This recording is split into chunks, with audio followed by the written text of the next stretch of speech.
નમસ્કાર, કેડી વિડીયોઝ ગુજરાતીમાં આપનું સ્વાગત છે। મેડિકલ પ્લસની સાથે હું છું લવલીન કૌર। મેડિકલ પ્લસમાં હું રોજ એક નવા મુદ્દા સાથે આપની સમક્ષ આવું છું, પરંતુ હવે જ્યારે ઉનાળાની શરૂઆત થઈ રહી છે, લોકો ગરમીથી ત્રાહિમામ પોકારી ઉઠ્યા છે। ગરમીના દિવસોમાં સૂર્યપ્રકાશ અને તાપમાનની સીધી જ અસર લોકોના શરીર પર પડતી જોવા મળતી હોય છે। ગરમીના દિવસોમાં પરસેવો થાય અને વધુ પ્રમાણમાં થવા જોવા મળતું હોય છે, ત્યારે ત્વચામાં પણ ફોફડી થઈ જાય છે, તો આ સાથે જ નાની મોટી તકલીફો પણ જોવા મળતી હોય છે। કેટલાક લોકો ગરમીના અસરથી અરુચિ અને સાથે જ અપચાના શિકાર પણ થતા હોય છે। તો સાથે સાથે જ્યારે ઉનાળો આવે એટલે લોકોને ભૂખ પણ મળી જતી થાય છે અને સાથે સાથે જમવાનું પણ તે લોકોને નથી ભાવતું। તો આની સાથે સાથે અનેક તકલીફો પણ આવે છે, ડિહાઇડ્રેશન પણ થતું હોય છે, જે દરમિયાન બપોરે લોકો બહાર નીકળતા હોય છે, લોકોને લૂ લાગી જતી હોય છે। આની સિવાય રાત્રે એ લોકોને જમવામાં નથી ગમતું, અનેક પ્રકારની સમસ્યા લોકોને ગરમીમાં થતી હોય છે। પરંતુ ખાસ કરીને બાળકોમાં સાવચેતી રાખવી ખૂબ જ જરૂરી છે, કારણ કે ગરમી હોય કે પછી કોઈ પણ ઋતુ હોય, બાળકો બપોર દરમિયાન બહાર રમવામાં જતા હોય છે અને તે દરમિયાન બાળકોને લૂ લાગી જતી હોય છે। ગરમીમાં કયા પ્રકારનું ભોજન ખાવું, શું કરવું, કયા પ્રકારની સાવચેતી રાખવી, કારણ કે અત્યારે હીટવેવની પણ આગાહી કરવામાં આવી છે। તો જે રીતે ગરમીમાં તાપમાનમાં વધારો થશે, હવે લોકોને સાવચેતી રાખવાની જરૂર છે। ગરમીમાં માત્ર પાણી કે પ્રવાહી જ લેવાની ઈચ્છા રહે છે, આવા લોકોને થતું હોય છે। આવી જ નવી ફરિયાદો પણ ડૉક્ટરો થ્રુ સાંભળતા મળતી હોય છે। તો આની સાથે સાથે જ વજન પણ લોકોનું ઓછું થતું જાય છે, કારણ કે ખાવા પીવાની લોકોને ઈચ્છા નથી થતી। તો શરીરમાં જે રીતે સંપ્રમાણતા હોય છે, અશક્તિ લોકો અનુભવ કરતા હોય છે, સાથે જ ઘણા લોકોનું વજન પણ વધી જાય છે અને ઘણા લોકોનું વજન ઓછું પણ થતું જાય છે। આની રીતે અનેક પ્રકારની સમસ્યાઓ લોકોને થતું હોય છે। તો આની સાથે આજે આપણે ડૉક્ટર સોનિતા ત્રિવેદી દલાલ અમારી સાથે જોડાઈ ગયા છે, જે બાલ રોગ નિષ્ણાંત છે। એમના પાસેથી સમજુ છું કોઈ ગરમીમાં કયા પ્રકારની સાવચેતી રાખવી અને જ્યારે હવે હીટવેવ શરૂ થવાનું છે તો કયા પ્રકારની જે સાવચેતી રાખવી જોઈએ। ડૉક્ટર, સ્વાગત છે આપનું કેટીવી ન્યૂઝ ગુજરાતીમાં। ડૉક્ટર, સૌ પહેલાં સમજીશું કે ગરમી હવે આવી રહી છે, ઉનાળાની શરૂઆત થઈ રહી છે, તો સૌથી પહેલાં કયા પ્રકારની સાવચેતી રાખવી જોઈએ? બરાબર છે। અત્યારે બહુ જ વધારે ગરમી વધવા લાગી છે ને, આ તો ખાલી શરૂઆત છે। આપણને ખ્યાલ છે કે ટાઈમ સાથે આ થોડું વધવાનું જ છે, એટલે આપણે અલગ અલગ પ્રકારની સાવચેતી રાખવી જોઈએ ને, ખાસ કરીને નાના બાળકોમાં બપોરના ટાઈમમાં એમને આઉટડોર એક્ટિવિટીઝ કે બહાર રમવાનું અલાઉ નહીં કરવાનું। એમને કોઈ પણ સ્પોર્ટ્સ એક્ટિવિટી કે રમવાનું છે તો યા તો એ વહેલી સવારે કરે, યા તો સાંજ પડતા તડકો જતો રહે એના પછી પ્લાન કરે। ક્લોધિંગ, લાઇટ ક્લોધિંગ પહેરવાનું, જે સમરવેર આપણે કહીએ કે કોટનના લાઇટ કપડાં, જનરલી લાઇટ શેડના, એટલે ઓછી હીટ એબ્ઝોર્બ કરે। અને કેપનો, હેટનો, અમ્બ્રેલાનો ઉપયોગ કરવો, એટલે માથું બહુ તપી ના જાય। સાથે સાથે આપણે પ્રવાહી ખૂબ પુષ્કળ લેતા રહેવું જોઈએ। ગરમીમાં તમે કીધું એમ ખાવા પીવાની ઈચ્છા તો મોટાને પણ ઓછી થાય, તો બાળકો તો જનરલી બહુ જ ફઝી થઈ જતા હોય છે ગરમીના ટાઈમમાં। એ લોકોનો ઇન્ટેક રેગ્યુલર કરતાં ખાસો ઘટી જતો હોય છે, પણ એટલીસ્ટ ફ્લુઇડ ઇન્ટેક સારું રાખીએ, પ્રવાહી પુષ્કળ લેતા રહીએ, એ પણ ધ્યાનમાં રાખવાનું, ખાસ કરીને બહાર નીકળ્યા હોય ત્યારે। જી બિલકુલ। તો હીટવેવથી ડૉક્ટર કઈ રીતે બચવું, કારણ કે હવે ગરમીનું પ્રમાણ વધશે આવનારા સમયમાં? એક તો મેં કીધું એમ તડકાના ટાઈમમાં કે બપોરના ટાઈમમાં બહુ જ્યાં અવોઇડ થઈ શકે ત્યાં ટ્રાવેલિંગ અવોઇડ કરવાનું, અને જો કરવું પડે એમ હોય તો આપણે હાઇડ્રેટેડ રહેવાનું, બનતા સુધી બહુ બહાર તડકામાં રહેવાની જગ્યાએ ઇન્ડોર્સમાં કે શેડમાં આપણે કામ કરવું। નાના બાળકોમાં વાત કરીશ તો ખાસ કરીને નવજાત કે બહુ જ નાના, જે 6 મહિનાથી નાના બાળકો હોય, એના માટે પેરેન્ટ્સના બહુ બધા ડાઉટ્સ હોય છે કે પાણી પીવડાવાય કે નહીં। તો 6 મહિના સુધીના બાળકને પાણી ના આપી શકાય, પણ માતાના ધાવણથી એમનું કોમ્પન્સેટ થઈ જતું, બધી ડિમાન્ડ મળી જતી હોય છે, પણ એની મધરને આપણે વધારે લિક્વિડ ઇન્ટેક આપવાનું, એટલે જેથી એમને ફીડિંગ સારું આવે અને બાળકની બધી જરૂરિયાતો પૂરી થાય। બીજી એક વસ્તુ છે કે નાના બાળકોમાં એસીનો ઉપયોગ કરતા લોકો અચકાય છે, ગભરાય છે, એમને એવું લાગે છે કે બાળક અમારું ઠરી ના જાય, કે બહુ એસીનો ઉપયોગ ના કરી શકાય, પણ એવું નથી। ઇવન નવજાત બાળકમાં પણ એર કન્ડિશનરનો ઉપયોગ કરી શકાય, કેમ કે જેમ આપણને ગરમી લાગતી હોય એમ પણ એ પણ હ્યુમન બિંગ જ છે, એટલે એને પણ ગરમી જ લાગતી હોય, એટલે આપણને એક જ બીક હોય કે ઠરી ના જાય, પણ એ બહુ તપી ના જાય, એ પણ ધ્યાન રાખવું પડે। એટલે એર કન્ડિશનરનો ઉપયોગ કરી શકાય, પણ એની સ્વિંગ એવી રીતે એડજસ્ટ કરવી કે સીધો બાળક ઉપર કોલ્ડ ફ્લો ના થાય, અને ટેમ્પરેચર થોડું પ્લેઝન્ટ રાખવું કે 25ની આસપાસ રાખીએ, પછી 18 કે 20 કે એટલું ઓવર ચિલ્ડ આપણે ના રખાય। બિલકુલ। આની સાથે ડૉક્ટર, ગરમીમાં લોકોને ડાયજેશનની પ્રોબ્લેમ થતી હોય છે, અપચાના શિકાર બની જતા હોય છે, તો આવા સમયમાં શું કરવું જોઈએ? એક તો પુષ્કળ પાણી પીવાથી જ ઘણા બધા એસિડિટીના કે એવા બધી તકલીફોથી આપણે બહાર આવી શકીએ। બીજું કે આપણે થોડો ડાયટ ગરમીના ટાઈમમાં મોડિફાય કરી શકીએ, કે આપણે જે વોટરી ફ્રૂટ્સ આવે છે, વોટરમેલન છે, મસ્કમેલન છે, કેરી છે, એ બધું આપણે વધારે લઈ શકીએ, કે ખાવાનું મન ના થાય તો એટલીસ્ટ આપણું ફ્રૂટ ઇન્ટેક સારો હોય તો આપણે હાઇડ્રેટેડ રહીએ। અને બહુ ભારે કે ઓઇલી કે સ્પાઇસી કે એવો ખોરાક ના લેવો જોઈએ, કેમ કે ઓલરેડી થોડું ગરમીના હિસાબે ઉલટી ઉપકા જેવું જો હીટ સ્ટ્રોક કે એવી અસર થાય તો થઈ શકે, એટલે થોડોક હળવો ખોરાક લેવો. જી બિલકુલ. આની સાથે જે લોકોને પેટમાં ગરમીની સમસ્યા થતી હોય તેવા લોકોને શું કરવું જોઈએ? આવી રીતે પ્રવાહી પુષ્કળ લઈએ, લાઇટ મીલ્સ લઈએ, રેગ્યુલર અંતરે ફ્રીક્વન્ટ સ્મોલ મીલ્સ લેવાના. એક સામટું બહુ લેવા કરતાં થોડી વારમાં ખાતા રહીએ એટલે શું થાય કે એસિડિટીની કે એવી કોઈ તકલીફ ના થાય. ખરેખર હું કહીશ તો બહુ પેલું આપણે ગરમ ખોરાક કે એવું માનતા હોઈએ છીએ એવું બહુ હોતું નથી, પણ તમે છાશનો ઉપયોગ કરો, તમે નારિયેળ પાણી પીવો, લીંબુ શરબત પીવું, સાદું પાણી પીવું, એ બધા કરવાથી તમે કોમ્પન્સેટ કરી શકો. જી બિલકુલ. તો આની સાથે ગરમીમાં લોકોને એસિડિટી અને પિત્ત સાથે જ મોંમાં ચાંદાની જે સમસ્યા છે તે વધુ પ્રમાણમાં જોવા મળતી હોય છે, તો આવી સમસ્યામાં શું કરવું? એસિડિટી માટે જે એડલ્ટ્સ છે કે જેમને રીતસર બળતરા થતા હોય કે એવું, એના માટે ડૉક્ટર તમને એ પ્રમાણે એન્ટાસિડ્સ કે પેટમાં ઠંડક રહે એવી દવાઓ આપશે. સાથે તમારે ખોરાકમાં ફ્રીક્વન્ટ સ્મોલ મીલ્સ લેવા, એટલે રેગ્યુલર અંતરે ખાતા રહીએ. બહુ લાંબો સમય ભૂખ્યા પેટ રહેવાથી પણ એસિડ શરીરમાં ભેગા થાય, અને બહુ ઓઇલી સ્પાઇસી ફૂડ ના લેવું. ખાસ કરીને ચાંદા પડ્યા હોય ત્યારે બહુ જ બળતરા થાય, એટલે જ્યારે ચાંદા મોઢામાં પડ્યા હોય એ વખતે તો આપણે બિલકુલ મરચાં વગરનું કે સ્પાઇસ ફ્રી ફૂડ લેવું પડે. હાજી. આની સાથે સાથે ડૉક્ટર, ડિહાઇડ્રેશનની સમસ્યા સૌથી વધારે ગરમીમાં જોવા મળતી હોય છે, તો ડિહાઇડ્રેશનની સમસ્યા સાથે ડાયરિયા અને હીટ સ્ટ્રોકના કેસોમાં પણ ઘરકમ વધારો જોવા મળતો હોય છે ઉનાળામાં, તો પછી શું કરવું? એક તો પ્રિવેન્શન કેવી રીતે કરવું કે ગરમી બહુ જ પડે તો આપણું બોડી બચાવવા માટે કેવી રીતે કોમ્પન્સેટ કરે કે પરસેવો વળે એટલે શું થાય કે એક નેચરલ કુલિંગ એક પ્રકારનું શું છે કે પછી આપણને પવન લાગે એટલે થોડી ઠંડક થઈ જાય, એટલે એ આપણને કોમ્પન્સેટ કરવા માટે જ છે. પણ વધારે પડતો પરસેવામાં રહેવાથી કાં કોઈ ફિઝિકલ એક્ઝર્શનવાળી આપણે ગરમીમાં એક્ટિવિટી કરીએ તો પાણી સાથે સોડિયમનો પણ લોસ થઈ જાય, એટલે શરીરમાં ડિહાઇડ્રેશનની સમસ્યા ઊભી થઈ જતી હોય છે. સામાન્ય ડિહાઇડ્રેશન ORS લેવાથી કે ચપટી મીઠું ને શુગરવાળા લીંબુ શરબત લેવાથી આપણે સોલ્વ કરી શકીએ, પણ એ વધારે પડતું થઈ જાય કે બહુ અશક્તિ આવી જાય, ચક્કર આવવા લાગે, સુસ્તી આવી જાય, પેશાબ ઓછો થાય, તો પછી આપણે કોઈક વાર દાખલ કરી અને બાટલા બી ચડાવવા પડી શકે છે. જી બિલકુલ. આની સાથે સ્ટ્રોકની પણ સમસ્યા લોકોને જરૂર જોવા મળતી હોય છે, અને ગરમીમાં એવું પણ થાય છે કે લોકોને જાણે મગજમાં પ્રોપર રીતે બ્લડ સર્ક્યુલેશન નથી પહોંચતું, તેના કારણે ઢળી પડે છે રસ્તામાં, પણ આવા પણ કિસ્સાઓ સામે આવતા હોય છે. હીટથી લગતી તકલીફોની સ્ટેજીસ હોય છે. શરૂઆતના સ્ટેજમાં સામાન્ય સિમ્ટમ્સ હોય કે જેમ કે નોશિયા થવું, એટલે ઉલટી જેવું ફીલ થવું કે વોમિટ થવું કે હેડેક થવો કે પછી ચક્કર આવવા, અશક્તિ લાગવી, ઇરિટેબિલિટી થવી, અને ડિહાઇડ્રેશન હિસાબે બહુ જ વધારે વીકનેસ થવું. પછી હીટ ક્રેમ્પ્સ આવે એટલે મસલ આપણા પકડાઈ જાય, સ્પાઝમમાં જાય એટલે હાથ પગ દુખે, શરીર તૂટે. પછી એ જ્યારે વધારે પ્રોગ્રેસ થાય અને મગજ ઉપર અસર થવા લાગે એટલે કોઈવાર સીઝર્સ કે ફિટ્સ આવી જાય, કોઈવાર બેભાન જેવી અવસ્થા થઈ જાય, કોઈવાર ડેલિરિયમ એટલે કન્ફ્યુઝન જેવું સ્ટેટ થાય કે બિલકુલ કન્ફ્યુઝ સ્ટેટ ઓફ માઇન્ડ થઈ જાય. તો જ્યારે આવા પ્રકારના સિવિયર સિમ્ટમ્સ આવે ત્યારે આપણે એને હીટ સ્ટ્રોક કહેતા હોઈએ છીએ. એટલે જેટલું જલ્દી બને એમ એક્ટ કરીએ તો પછી આ હીટ સ્ટ્રોકના લેવલ સુધી પહોંચવાથી આપણે બચી જઈએ. અને બીજું કે એમાં બધી ટ્રીટમેન્ટ આપ્યા છતાં પણ મોર્ટાલિટી રેટ કે જીવ માટે જોખમી છે, એટલે ખાસ ધ્યાન રાખવું કે આપણે એ સ્ટેજમાં પહોંચતા પહેલાં જ આપણે હેલ્પ લઈ લઈએ. જી બિલકુલ. તો અત્યારે તો ડૉક્ટર એક તરફ માવઠાની આગાહી કરવામાં આવી છે અને બીજી બાજુ હીટવેવની પણ આગાહી કરવામાં આવી છે, તો આવનારા સમયમાં ડબલ ઋતુ જોવા મળશે, તો કઈ રીતે બચવું આ ડબલ ઋતુથી, કારણ કે લોકોને ગળામાં સમસ્યા થતી જોવા મળતી હોય છે? હા, એટલે અત્યારે ડબલ ઋતુ છે એટલે મોટા અને નાના બધામાં આપણે એટલા બધા ફ્રીક્વન્ટ ક્લાઇમેટ ચેન્જીસ છે કે શું કરવું બહુ જ કન્ફ્યુઝિંગ વસ્તુ છે. એટલે આપણે કરંટ સિચ્યુએશન પ્રમાણે ચાલવું. જ્યારે ગરમી બહુ હોય તો આપણે લાઇટ કપડાં પહેરીએ, એસીનો ઉપયોગ કરીએ, ઠંડામાં રહીએ, તડકામાં ના નીકળીએ.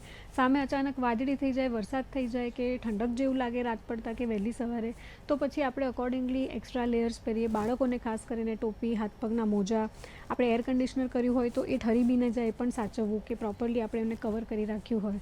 એટલે આપણે જે વસ્તુ આપણને લાગે છે એનાથી એક લેવલ વધારે બાળકને લાગી શકે એ રીતે ચાલવું, અને જેમ વાતાવરણ ચાલે છે એ પ્રમાણે આપણે આપણા પ્રિકોશન્સ ચેન્જ કરતા રહેવું પડશે. જી બિલકુલ. આની સાથે ડૉક્ટર, આવા પ્રકારના વાતાવરણમાં શરીરમાં સંતુલન કઈ રીતે જાળવીને રાખવું?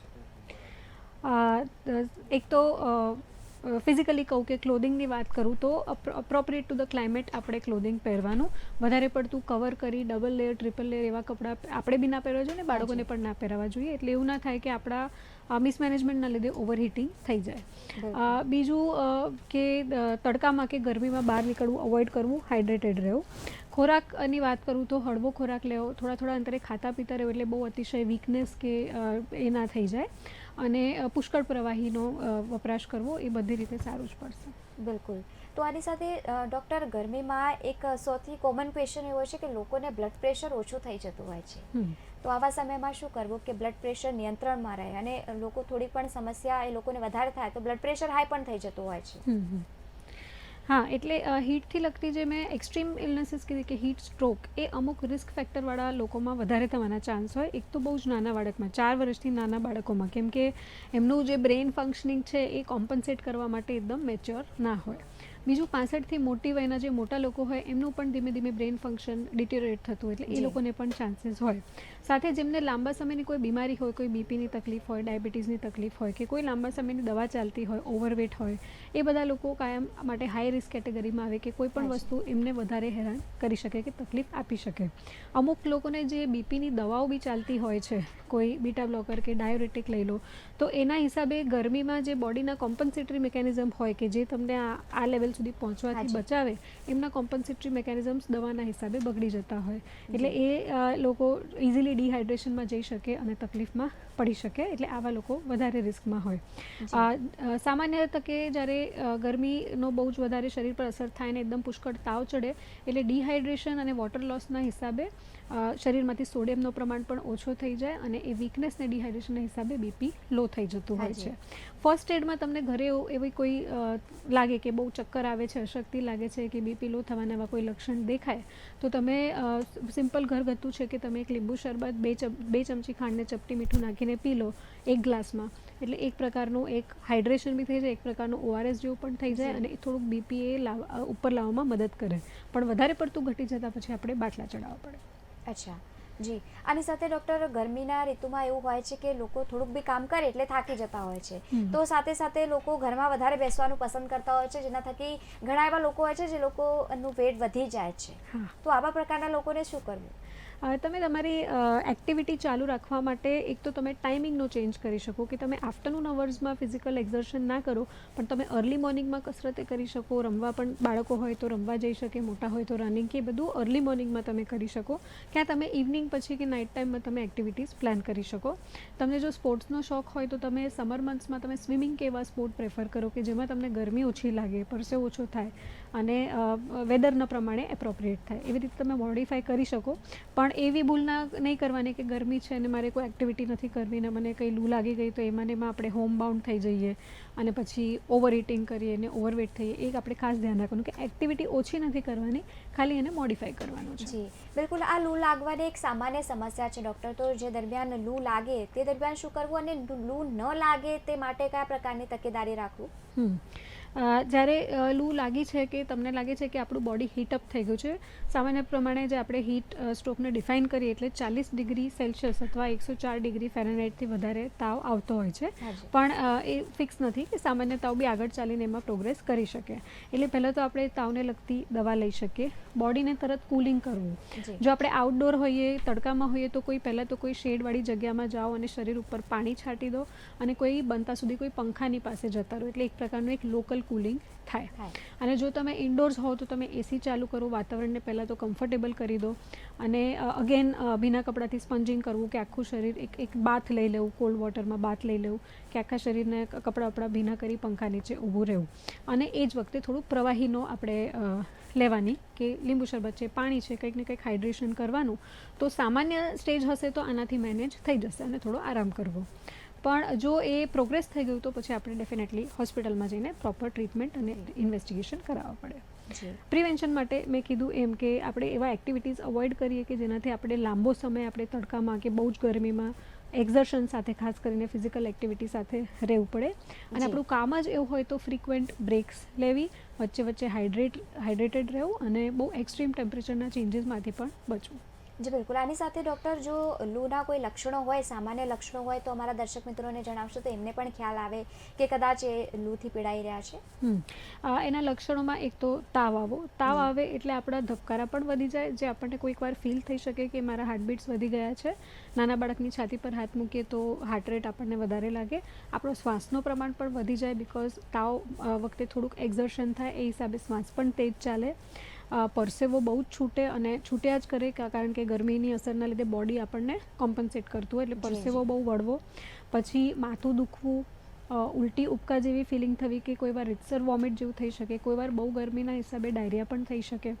પછી ચક્કર આવવા, કન્ફ્યુઝન થવું, મેન્ટલ કન્ફ્યુઝન, કે એકવાર મગજ પર અસર થવા લાગે એટલે યા તો આપણે બહુ ઇનએપ્રોપ્રિએટ કે કન્ફ્યુઝડ ટોક કરીએ, યા તો સુસ્તી આવી જાય, તો બેભાન અવસ્થા થઈ જાય. કોઈ વાર સીઝર્સ કે ફિટ્સ આવી શકે. મસલ્સમાં ક્રેમ્પ થાય, હાથે પગે આમ શરીરે ક્રેમ્પ્સ થવા લાગે. પેશાબ ઓછો થાય, મોઢું સુકાય, આંખો સુકાય, ચામડી એકદમ ડ્રાય અને પેપર લાઇક થઈ ગઈ હોય, કરમાઈ ગઈ હોય. આ બધા ડિહાઇડ્રેશન ને હીટ સ્ટ્રોકના ચિહ્નો છે.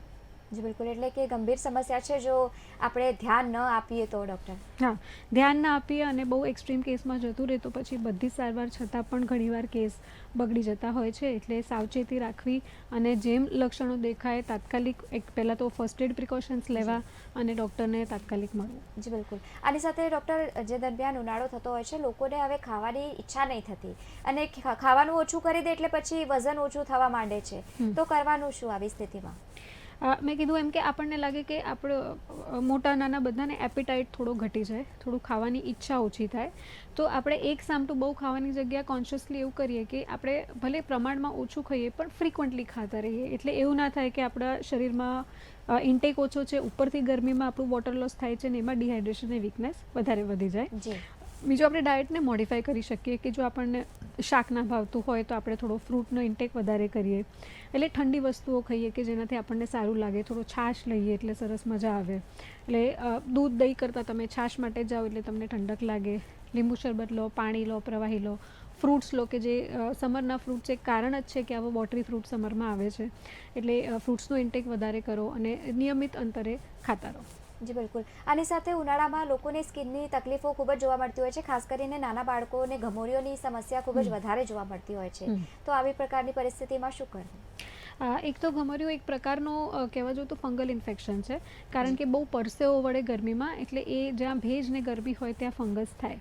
એટલે ખાસ કરીને આપણા જે બોડીના ફોલ્ડ્સ હોય, જેમ કે બગલનો ભાગ છે, ગળાનો ભાગ છે, નીચે બે પગ વચ્ચેનો ભાગ છે, એલ્બોઝના ફોલ્ડ્સ છે, આ બધામાં પીઠ ઉપર આ બધી જગ્યાએ થોડું વધારે ઘમોરિયા કહીએ કે હીટ રેશ કહીએ, એ થતું હોય છે. એટલે એક તો નાહ્યા પછી પરસેવો તો વળતો જ હોય, એટલે દિવસમાં 2 ટાઈમ બાથ લેવું. બીજું કે નાહ્યા પછી આ બધા એરિયાઝને પ્રોપરલી ડ્રાય કરવું, એટલે ભીના ના રહી જાય અને ઉપરથી પરસેવો વળે એટલે એવું ના થાય. બીજું, એન્ટીફંગલ કે એવા પાવડર્સ આવે છે જે તમારા ડૉક્ટર તમને પ્રિસ્ક્રાઇબ કરશે, તો તમે એ પ્રિવેન્શન માટે પણ યુઝ કરી શકો, અને જો રેશ થાય તો પણ જરૂર પડે તો એનો વપરાશ કરી શકાય.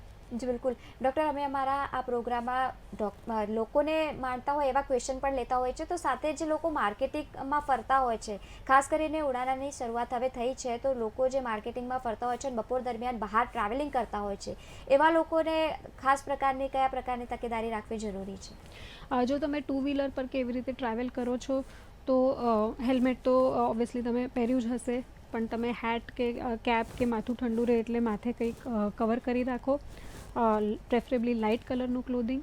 પછી તમે ફ્રિક્વન્ટ બ્રેક્સ લો. તમારે આવવા જવાનું કામ હોય તો પણ તમે વચ્ચે એક થોડોક બ્રેક લો, કોઈ છાંયડાવાળી જગ્યામાં જઈને કંઈક લિક્વિડ લો કે થોડું કંઈક નાસ્તો કરો, એટલે વચ્ચે બ્રેક્સ મળે, એ તમે ધ્યાનમાં રાખી શકો. અને કોઈ પણ આવા ચિહ્નો કે લક્ષણો હોય તો તમારી પાસે અમુક ઇમરજન્સીની વસ્તુઓ તૈયાર રાખવી. સાથે કોઈ તાવની દવા છે કે પાણી છે, કે ઇવન તમારા વોટર બોટલ્સમાં તમે લીંબુ શરબત કેરી કરો, એટલે તમે હાઇડ્રેટેડ પણ રહો અને તમને ગરમીમાં કોઈ તકલીફ ના પહોંચે. જી બિલકુલ. આની સાથે ડૉક્ટર, આપણે એ પણ જોયું છે કે ઉનાળામાં છે ને બાળકો પણ ચીડચીડિયા થતા હોય છે અને નાની બાબતો પર ખીજાય છે, તો આવા સમયમાં શું કરવું? પહેલાં તો પેરેન્ટ્સ તરીકે આપણે થોડો ધીરજ રાખીને એમને સમજવું પડે, કેમ કે બાળક છે બધું બોલીને એક્સપ્રેસ ના કરી શકે, એટલે ઘણીવાર અકળામણ કરે. જે બહુ જ નાનું બાળક હોય એ બોલી ના શકે પણ ચીડાયેલું રહે આખો દિવસ, જી. એટલે આપણે ઘણીવાર સમજવું પડે કે ઇન્ટરપ્રેટ કરવું પડે કે આને કદાચ ગરમી લાગતી હશે. એટલે જેમ મેં કીધું કે આપણે જેમ લાઇટ ક્લોધિંગ કરીએ છીએ એવી રીતે બાળકને લાઇટ ક્લોધિંગ કરવી, ખાસ કરીને બહુ નાના બાળકોને બપોરના ટાઈમમાં બહાર ના લઈ જવું, અને ઘરે પણ એક પ્લેઝન્ટ ટેમ્પરેચર રાખવું કે તમે એસી કરો, એસી ના કરો તો એ વખતે ક્રોસ વેન્ટિલેશન રાખો રૂમમાં. કોઈ પણ એવી બારીમાંથી ગરમ હવા આવતી હોય તો સીધી ડાયરેક્ટ બાળક પર ના આવે કે તડકો સીધો બાળક પર ના પડતો હોય, એ બધું આપણે ધ્યાનમાં રાખવાનું. અને જે લોકો એ અફોર્ડ નથી કરી શકતા એ લોકો જેમ કે મચ્છરદાનીમાં કેવી રીતે બાળકને સુવડાવતા હોય તેના પર એક ભીનું કપડું કરી નિતારીને મચ્છરદાનીની ઉપર કરીને પંખો કરી શકાય, એટલે લોકલી એક ઠંડક રહે. સામાન્ય શરીર બાળકનું તપી જાય તો પછી તમે ભીના કપડાથી આખું શરીર સ્પંજિંગ કરી શકો, કે એક સાંજ પડતા આખી બપોર બહુ ઉકળાટ રહ્યો હોય તો સાંજ પડતા એકવાર ફરી બાળકોને નવડાવી દેવાય, એટલે એમને થોડુંક કોમ્પન્સેટ થઈ જાય. એ બધું ધ્યાનમાં રાખવું. આની સાથે ડૉક્ટર, શરીરમાં પાણીની સ્થિરતા જળવાઈ રહે તે માટે કયા પ્રકારનું ફ્રૂટ લેવું? ફ્રૂટ્સ, સમરના જે પણ સિઝનલ ફ્રૂટ્સ છે, ખાસ કરીને વોટરમેલન છે, મસ્કમેલન છે, તો આ બધા શું છે કે એમાં એક વોટર કન્ટેન્ટ સારું હોય છે. ગ્રેપ્સ છે તો આ બધામાં વોટર કન્ટેન્ટ સારું હોય છે, તો એ બધા આ ટાઈમમાં લેવા સારા. જી બિલકુલ ડૉક્ટર. તો હવે જ્યારે ઉનાળાની શરૂઆત થઈ રહી છે તો તમે મારા દર્શક મિત્રોને કયા પ્રકારનો સંદેશો આપશો? કારણ કે હવે ખૂબ જ જરૂરી છે, કારણ કે હવે 2 દિવસ માટે તો હીટવેવની આગાહી પણ કરવામાં આવી છે. સાવચેતી રાખો. Prevention is better than cure, એટલે આપણે બનતા સુધી અવોઇડ કરીએ, ધ્યાન રાખીએ. બહુ જરૂરી ના હોય તો જે ટાઈમ ફ્રેમમાં વધારે તડકો છે, ગરમી છે, એ ટાઈમમાં બની શકે તો ઇન્ડોર રહેવું. અને જો ના છૂટકે આપણા જોબ પ્રોફાઇલના હિસાબે કેવી રીતે આપણે બહાર જવું હોય તો ડ્યુ પ્રિકોશન્સ લેવા, ડ્યુ બ્રેક્સ લેવા, અને ઇમરજન્સીની થોડી દવાઓ કે બધું આપણી સાથે રાખવું.